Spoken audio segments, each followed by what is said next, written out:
Show के दौरान बात करेंगे और एक्सपर्ट से राय भी लेंगे।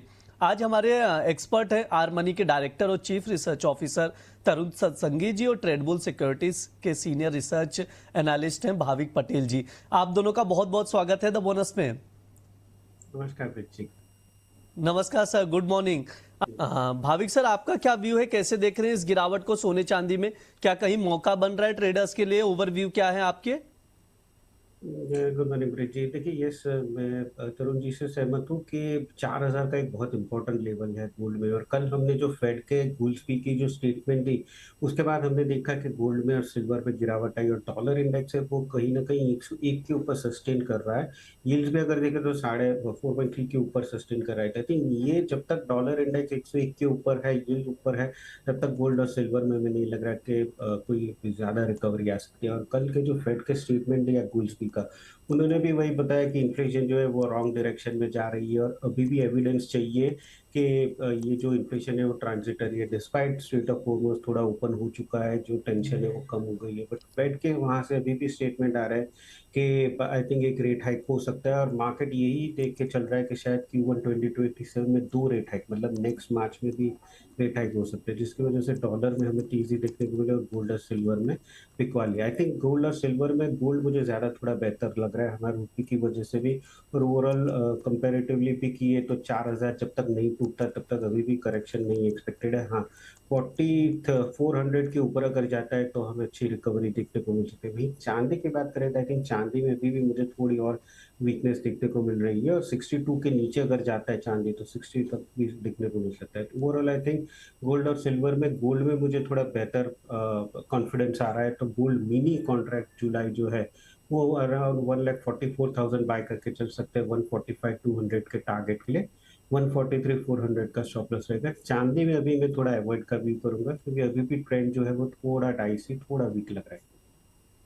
ठीक है, ये सर की राय है। गोल्ड मिनी में खरीदारी की सलाह दी जा रही। जुलाई वायदा 1,44,000 पर लॉन्ग पोजीशन बना सकते हैं। 1,45,200 तक के टारगेट के लिए 1,43,400 का स्टॉप लॉस लगाइए।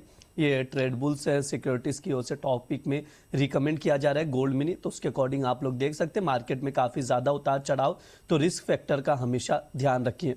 भाविक सर, 2 लाख के नीचे कितनी संभावना है चांदी में? क्योंकि अभी भी जिन लोगों ने 2 लाख का लेवल मिस कर दिया था पिछली बार, वो अभी इंतजार में है कि 2 लाख का लेवल वापस से दिखाई दे, वापस से मौका बने।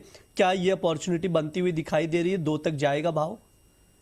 देखिए, आई थिंक $60 के नीचे जाता है तो ही मुझे लग रहा है कि ज्यादा सेलिंग आ सकती है, क्योंकि $60 के मुझे लग रहा है बहुत काफी सपोर्ट है और लोगों इन्वेस्टर्स भी है वो वेट भी कर रहे हैं। तो आई थिंक 60 के नीचे जाता है तो शायद एक नीचे रिएक्शन में 50-57, तो तब हमें लग रहा है कि शायद 2.5 से 2 आ सकता है। 2 के नीचे अगेन उससे पहले भी हमने देखा था कि सस्टेनिंग कहता है, इंट्राडे ही वापस से कवर हो चुका था। लेकिन 2 के नीचे जाना थोड़ा मुश्किल लग रहा है।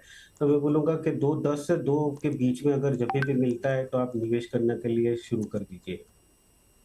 भाविक सर, एक बार ईटीएफ के लिए रणनीति शेयर कर दीजिए। गोल्ड सिल्वर ईटीएफ में क्या स्ट्रैटेजी होनी चाहिए?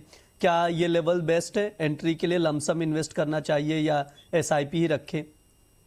देखिए, लमसम इन्वेस्ट तो तभी कर सकते हैं कि जब हमें पता है कि ये एक हाई, ये एक लो बन चुका है। और मार्केट में लो प्रिडिक्ट करना या हाई प्रिडिक्ट करना, इट इज़ वेरी डिफिकल्ट। तो मैं बोलूँगा कि ये 3 महीने तक हमें नहीं लग रहा है कि मार्केट में गोल्ड और सिल्वर में कोई भारी तेज़ी या मंदी आएगी।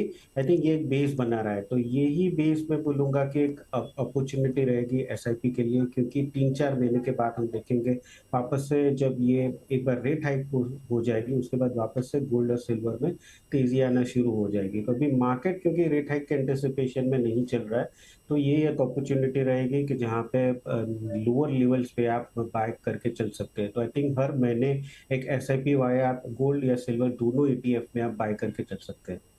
भाविक सर, आपका क्या व्यू है क्रूड को लेकर? कैसे देख रहे हैं क्रूड के मार्केट को? क्या यहाँ से और गिरता हुआ नजर आएगा?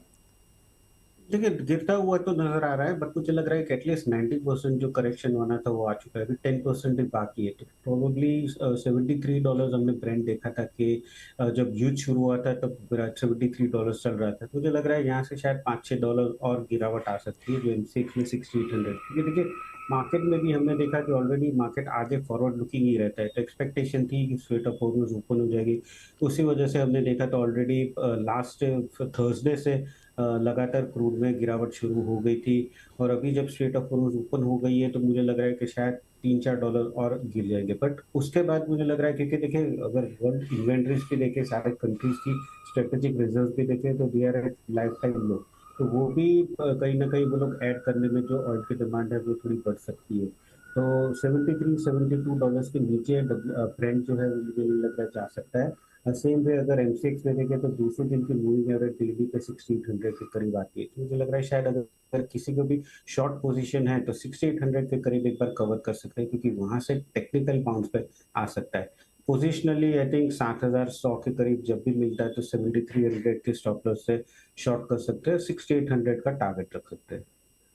ठीक है, ये सर की राय है क्रूड ऑयल को लेकर। यहाँ पर उसके अकॉर्डिंग आप लोग देखकर चल सकते हैं। अविक सर, आपका क्या व्यू है नेचुरल गैस में? ट्रेडर्स क्या रणनीति बनाए, कौन से लेवल्स इंपॉर्टेंट नजर आ रहे हैं? देखिए मेरा थोड़ा कॉन्ट्रैक्ट है, मुझे लगा है अभी भी तेजी रख सकती है जब तक 290 के ऊपर सस्टेन है, क्योंकि देखिए हम हमारा जो नेचुरल गैस है वो यूएस के नेचुरल गैस से लिंक्ड है। यूएस के नेचुरल गैस वेदर फोरकास्ट, अगर वेदर फोरकास्ट देखें तो 4 जुलाई तक काफी हीटिंग दिखा रहा है, तो उसकी वजह से कूलिंग डिमांड की वजह से हमने देखा नेचुरल गैस में दी गई है। सेकंड हम देख रहे हैं कि कतार में भी उन्होंने जब रिस्टार्ट किया था नेचुरल गैस का प्रोडक्शन, तो वहाँ पे एक्सप्लोजन हुआ था। आई थिंक 54 पीपल हैव उनको हर्ट हुआ है, 18 इज मिसिंग। तो वापस से जो प्रोडक्शन शुरू होना था वो कहीं ना कहीं अटक गया, जो नेचुरल गैस के लिए पॉजिटिव है। इन्वेंट्री यूएस की देखें तो लास्ट ईयर टू कंपेयर अभी अगर देखें तो 1% कम है, और तो 5 साल की एवरेज पे अगर देखें तो इट इज मोर देन 3%। तो मुझे लग रहा है नेचुरल गैस में अभी भी थोड़ी तेजी है वो बनी रह सकते हैं। इंट्राडे 304 के करीब बाय कर सकते हैं 310 के टारगेट के लिए, 300 का स्टॉप लॉस होगा। 325 के ऊपर जानना बहुत जरूरी है। आई थिंक ओवरऑल अगर बड़ा ट्रेंड में देखूं तो 290 से 325 यही एक रेंज में फंसा हुआ है नेचुरल गैस। ठीक है, ये सर का व्यू है नेचुरल गैस पर। भाविक सर, आपकी तरफ से टॉपिक में क्या है मेटल्स में? देखिए जिंक ही मेरी टॉपिक रहेगी, जैसे तरुण जी ने भी बताया। आई थिंक जिंक ही है जो सारे बेस मेटल्स में करेक्शन हुआ है, बट जिंक पे नहीं हुआ। एल्यूमिनियम तो जो वॉर प्रीमियम था वो ओवर हो चुका है। कॉपर देखें तो वो 150 या 1298 के नीचे जाता है तो थोड़ा वनरेबल लग रहा है, बट क्योंकि शंघाई की इन्वेंट्रीज देखें अगर जिंक की, तो वीक ऑन वीक वो भी 1.4% कम है, और 1 to 1 भी देखें तो वो भी कम है, तो उसकी वजह से लग रहा है कि जिंक को एक सपोर्ट मिल रहा है। ओवरऑल आई थिंक जिंक में इंट्राडे 370 के टारगेट के लिए बाय करके चल सकते हैं। अराउंड 366 मिलता है तो 364 का स्टॉप लॉस रहेगा। रेंज अभी देखें तो जैसे तरुण जी ने बताया 365 से 370 है। 365 के नीचे जाता है तो ही मुझे लग रहा है थोड़ा करेक्शन आ सकता है। ठीक है, ये सर का व्यू है जिंक पर। भाविक सर का ट्रेडिंग कॉल स्क्रीन पर है, नोट डाउन करके चल सकते हैं। 366 पर लॉन्ग करें, 370 तक के टारगेट के लिए 364 का स्टॉप लॉस लगाकर चल सकते हैं। भाविक सर, आप भी डिस्क्लेमर दे दीजिए, साथ ही एक जवाब दे दीजिएगा शॉर्ट में। सुमित जी का आया है कि रिस्पेक्टेड सर, उनका प्लान है कि फिजिकल में सिल्वर बाय करने के लिए 3 से 4 साल के लिहाज से 7 से 8 लाख रुपया इन्वेस्ट करना है। पूछ रहे हैं एक साथ लार्ज अमाउंट इन्वेस्ट करें या एसआईपी करें, और अभी करना ठीक रहेगा क्या? सर शॉर्ट में व्यू दीजिएगा, समय भी हो चुका है इसलिए। देखिए मैं बोलूँगा स्टैगर्ड मैनर में कीजिए, एसआईपी कीजिए, लमसम मत कीजिएगा, क्योंकि आपकी प्राइस वहाँ पे फिक्स हो जाएगी। और जो भी मैंने व्यू दिए क्लाइंट्स को डेफिनेटली शेयर किए, और उनकी पोजीशन हो सकती है। मैं पर्सनल कैपेसिटी में कोई कमोडिटी या डेरिवेटिव्स की पोजीशन नहीं। Thank you. ठीक है सर, बहुत बहुत शुक्रिया सर आप दोनों का आज की चर्चा में जुड़ने के लिए। यह हमारा मंडी मास्टर शो है। इस दौरान बुलियन मार्केट